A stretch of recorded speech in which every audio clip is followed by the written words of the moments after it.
ಮಂತ್ರಾಲಯದಲ್ಲಿ ನೆಲೆಸಿದ್ದ ಶ್ರೀ ಗುರು ರಾಘವೇಂದ್ರ ಸ್ವಾಮಿಗಳು ಕರುಣೆಯ ಸಾಗರ, ಪವಾಡಗಳ ಪ್ರತೀಕ ಎಂದು ಭಕ್ತರು ನಂಬುತ್ತಾರೆ.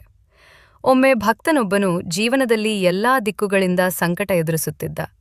ವ್ಯಾಪಾರ ನಷ್ಟ, ಆರೋಗ್ಯ ಸಮಸ್ಯೆ, ಮನಸ್ಸಿನ ಅಶಾಂತಿ ಎಲ್ಲವೂ ಒಂದೇ ವೇಳೆ ಬಂದಿದ್ದವು. ನಿರಾಶೆಯಿಂದ ಅವನು ಮಂತ್ರಾಲಯಕ್ಕೆ ಬಂದು ಗುರು ರಾಘವೇಂದ್ರರ ಬೃಂದಾವನದ ಮುಂದೆ ಕಣ್ಣೀರಿಟ್ಟು ಪ್ರಾರ್ಥನೆ ಮಾಡಿದ. ಗುರುವೆ, ನನ್ನನ್ನು ಕಾಪಾಡಿ ಎಂದು ಮನಸಾರೆ ಬೇಡಿಕೊಂಡ. ಆ ರಾತ್ರಿ ಅವನಿಗೆ ಸ್ವಪ್ನದಲ್ಲಿ ಗುರು ರಾಘವೇಂದ್ರ ಸ್ವಾಮಿಗಳು ದರ್ಶನ ನೀಡಿ, ಭಯಪಡಬೇಡ, ಸತ್ಯಮಾರ್ಗದಲ್ಲಿ ನಡೆ, ಶ್ರಮ ಬಿಡಬೇಡ ಎಂದು ಆಶೀರ್ವದಿಸಿದರು.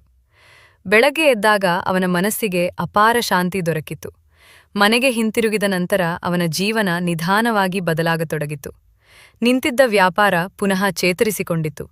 ಆರೋಗ್ಯದಲ್ಲಿ ಸುಧಾರಣೆ ಕಂಡುಬಂತು. ಕುಟುಂಬದಲ್ಲಿ ಸಂತೋಷ ನೆಲೆಸಿತು. ಈ ಘಟನೆ ಅವನಿಗೆ ಮಾತ್ರವಲ್ಲ,